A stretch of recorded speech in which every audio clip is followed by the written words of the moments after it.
back from that break.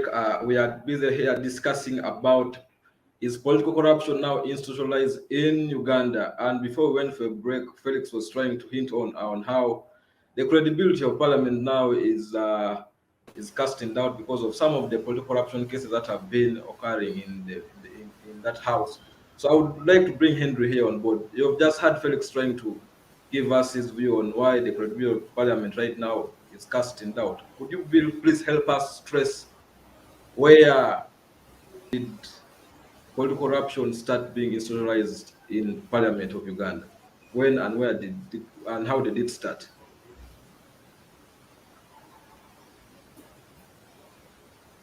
First of all, we have to know that we live in a country that has been consistently rated as one of the most corrupt in the world. In fact, every time the annual Transparency International index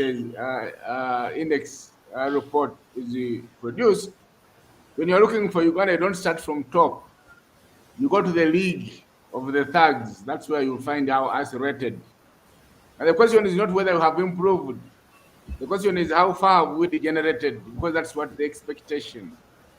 So in a country that is corrupt as this, superintended by a regime that is hell-bent on staying in place and using money as one of its biggest tools, in a country where institutions have been hollowed up in service of either private ends or the ends of regime survival, you cannot have clean politics. So when you try to trace, I think the dark was broken. The first visible incident is what we see when the 7th Parliament pockets the 5 million to amend the constitution, to remove term limits, to allow General Museveni contest for another term. That's where, but even before that, we had seen corruption before. If you look at the politics that underpinned the privatization process and who profited from it, and how people suddenly become rich overnight, you get to see that it started much earlier. But what we get to see visibly is when the constitution is amended to allow Mr. Museveni to stand again. Since then, Parliament of Uganda has been putting itself up for sale, especially to the executive, because the most interested party is the executive and specifically the regime headed by General Museveni, whose major interest is survival. Of course, the subsequent parliament from the 7th, the 8th, have all had their own pitfalls. But of course, the most outstanding things we remember and what we do know for now is that this political corruption has been growing by leaps and bounds, growing in size, shape, and form since then. We shall recall the 10th Parliament, which is the most nearest, that bagged, where legislators bagged a substantive amount of money. You put the number at 150 million upwards, having amended the constitution to remove the only remaining safeguard to life presidency, the safeguard on age limit. That was removed, and today Uganda stares a situation of a potential life presidency. Now you cannot have democracy where there is a potential for life presidency. But before then, but since then, we have also seen legislators commoditizing the function of legislation. We have seen legislation such as the sugar bill. A friend of mine who was chairing that committee said at one time was put on the cross by corruption itself.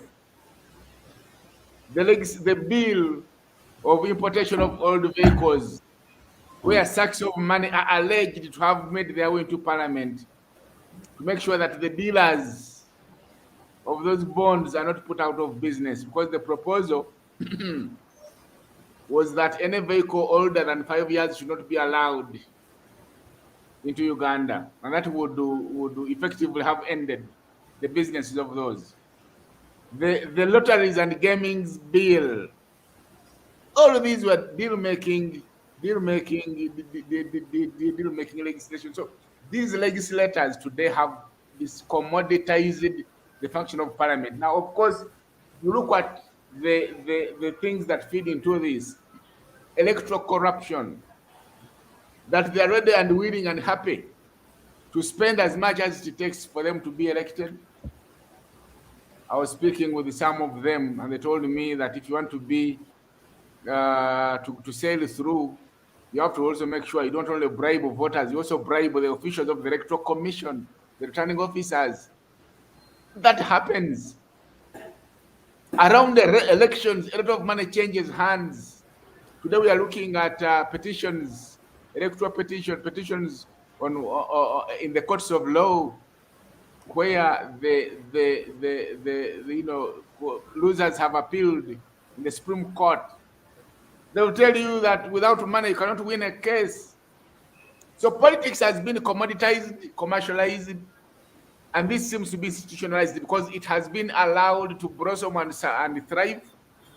That today we are facing a monster that rears its ugly head on democracy, but also being done at the expense of the people. Now, earlier on, Priska had computed the 40 million. What does it equate to? If you multiply it with the 529 MPs, and the figure was 2.1, 2.2 there. I have always said this is a budget that funds a district for the entire financial year. As a matter of fact, Masaka district, where I come from, their budget for 2020 to 2023 is 18 billion. And here legislators are bagging 2.2 billion. They have eaten up the entire budget for the entire district. No wonder the district can't make any headway.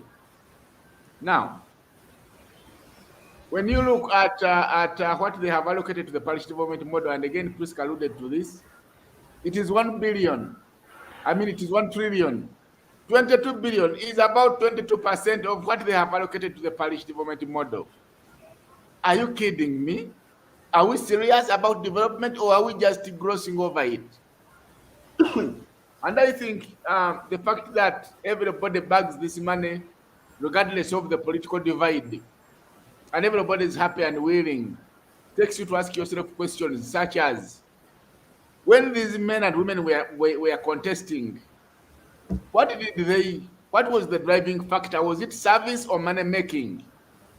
The obvious question was money making. So those of us who elected them, when we were electing, who did we elect? Did we elect a representative or a money eater? And if we elected the money eater, why would we even be spending time discussing this? Because we are responsible and we should take the blame. The good men and the women were there. We left them. We chose money eaters. You have an option to make. You have a herd of goats. You have a good man and a woman who can look after it. Then you go and contract the hyena to look after your goats. When you know that it is in the very nature of hyenas to enjoy and feast on goats, and then you come here and gross of spoiled milk, spirit milk.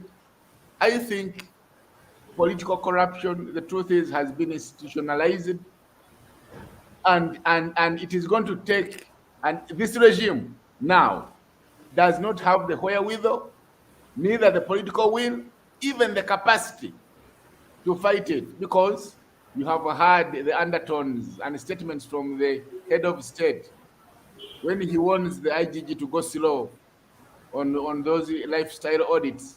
What is he saying? And the thieves that are looting this country, when they hear that, what do they say? And you, the elector, when you are tapping money from these legislators when they were contesting, and even now, every time they return home, you bombard their homes and ask for school fees, ask for medical fees, medical whatever. Where do you think they're getting this money from? You think they have a money tree? Or do they have a money making machine in the offices at Parliament? So we are to rest to also to blame with the electors. We have pushed these men and women this far, but also we have left and ignored the good men and women and the elected hyenas to go and feast on the goats and will come crying. Back to you, Abel. Thank you, Henry. Priska, you had before we went for a break, you had Felix ask a question of where is the IGG on all this issue when people are busy uh, testifying that they received money, and some of them claim this is dirty money. But recently, we have just seen that the Office of the Inspectorate of General of Government has picked interest in the issue. Should Ugandans expect any fruitful or tangible investigations or anything else from this office? In the first place, the IGG makes her reports and brings them to Parliament for scrutiny. So and as Felix told you from the beginning, he was explaining. He really gave a very brilliant explanation on the infusion of the state, the trying to describe what a corrupt country, the signs you look at, one party and the one that has been in power for so long and trying to hold on to power. So the infusion, you're looking at the IGG who also reports to Parliament, brings her reports, and she has many of them I know it's Bunyagonya and Kamia, have also pleaded to Parliament that when we bring these reports, please scrutinize them and try to take action. So, and it is Parliament that is going to scrutinize her budget at the end of the day. So, is she willing to go against?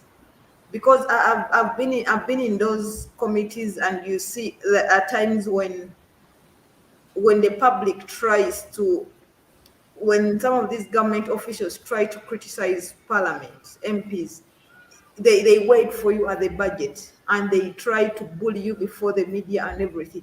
And so for the public to expect so much from the IGG, it would be the highest level of gullibility that I've seen in Uganda. I know us Ugandans, we are so gullible because and what ACFIM is also one guilty one, because I remember, I think last month you hosted a show trying to look at, is the 11th parliament the best one we've had, and when you sent me the topic, I was like, what the hell, you're too you're too early to come to this conclusion. And before even a few weeks now, you have come back now, you're crucifying the same parliament that you try to. So that shows you the level of gullibility, because at that talk show you cited the Lubowa hospital and the COVID deal. And to me, I thought the MPs were doing their job. There was nothing extraordinary. So for the public to expect anything more from the IGG would be so naive of them, because the infusion is too much. And when Felix also, and both Felix and Henry talked about the credibility. And yesterday I happened to be somewhere, and they were the civil society were discussing about the tax exemptions that are given to the business community, that are about 7.7 trillion. And one official from the Ministry of Finance said, yes, the MPs and civil society have been on our case over the tax exemptions, but no one talks about the tax exemptions given to the MPs themselves. They're not paying tax on their income. You see that? So it is these government officials who are pointing out the hypocrisy of Parliament. And they are saying the army also does not pay taxes on its salaries. And the DPP also has written to Minister of Finance and wants the state attorneys not to pay taxes, pay as you earn and the others. So it is like each camp, it's on its own. We know that security and governance is taking a big chunk of our budget, but the army is not paying any single tax on their salaries, and yet we are investing on all of them. So, and we were still discussing the comparison of the money, the 22 billion that that is being given on monitoring the PDM, this 40 million of vis-a-vis what is set aside for the parish development model. And you remember last week we were here on the same platform discussing the budget, and we realized that the recurrent expenditure is around 34 trillion. The whole budget is around 48. So we have only 14. And when recurrent has things like salary, paying electricity, rent, so the whole budget, government has only 14 trillion that they are going to invest in development, maybe construction of roads. The rest of the 34 is going to the issue of wages, allowances, rent, and fuel and everything. So the mere fact that the PDM has 1 trillion and already 22 is being taken off to monitor the parish development model, it tells you of the kind of fiscal discipline within the government, that even the people we thought that would be championing the fiscal discipline and say, come on, let's think twice and start investing in Uganda, they are looking out for their interests. They are saying, don't tax our allowances. You see this? And they are the first ones online when any money comes up on board. So this tells you about the hypocrisy that is within parliament itself. And I wouldn't expect any Ugandan to even hope for anything, because the IGG reports to them. They are the same people who pass the budget of the IGG. So will the IGG try to dare to go against the people? Because the 555 people who are going to determine her fate. Of course, she will only issue the statements about it, and there will be nothing. She's also trying to take advantage of the public debate, so that the public remembers that the IGG exists. Because if she doesn't come out right now to talk about corruption, when will she come up when the public is angry at this moment? So it is, I shouldn't, no Ugandan should sit there and really expect anything to come out from the IGG about this matter. Thank you, Priska. I would like to know from Felix. You have worked in the areas of fighting corruption for so long, and you've seen how various government institutions have been working in terms of investigation and also bring arresting some of those individuals and making sure that either they refund or the money is sent back to where it belongs. What is your say on the current institution of on the current anti-corruption bodies in Uganda? Do they really have the teeth to be able to bring to order parliament and executive if they do things in a way that is not as in line with the constitution? Interesting. First of all, who appoints them? That's the starting point of this discussion. Who is the appointing authority? When we are talking about a regime in power, stealing government, stealing public resources, what regime are we referring to? When I think most Ugandans know the prominent actors behind the thuggery happening. And most of those prominent actors behind the thuggery happening, which party do they belong to? So it's difficult for us to have hope in anti-corruption institutions fighting corruption, because it's like you are asking a dog that escorts its master to steal to catch the master.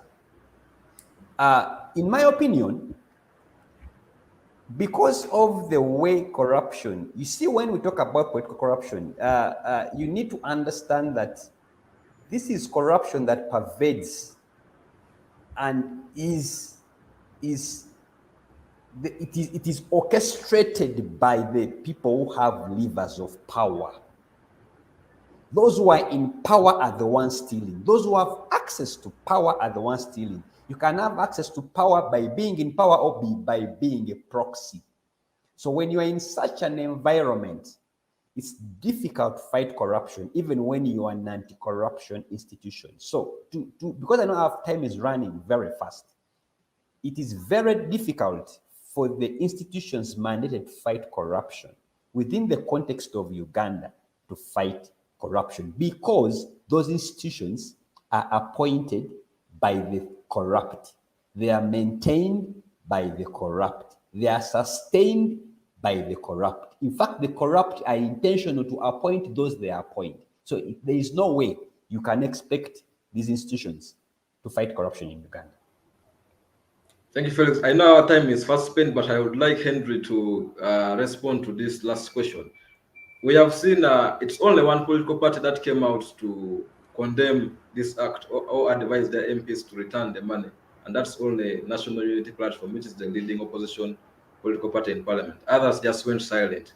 What does it mean for Uganda? Should we have political parties waiting to take over power which engage in acts of corruption and they just keep silent? I think it demonstrates that political parties in Uganda suffer from a credibility crisis, whether they are in power, whether they are in waiting or in opposition. And of course, as we're talking about this man, I remembered the Honorable Ogwang.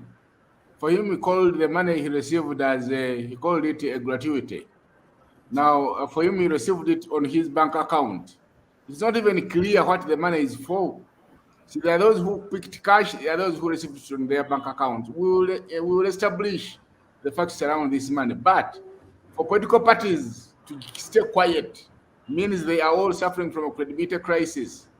And of course, you would expect political parties, especially those in waiting, to be acting in a manner that is beyond reproach.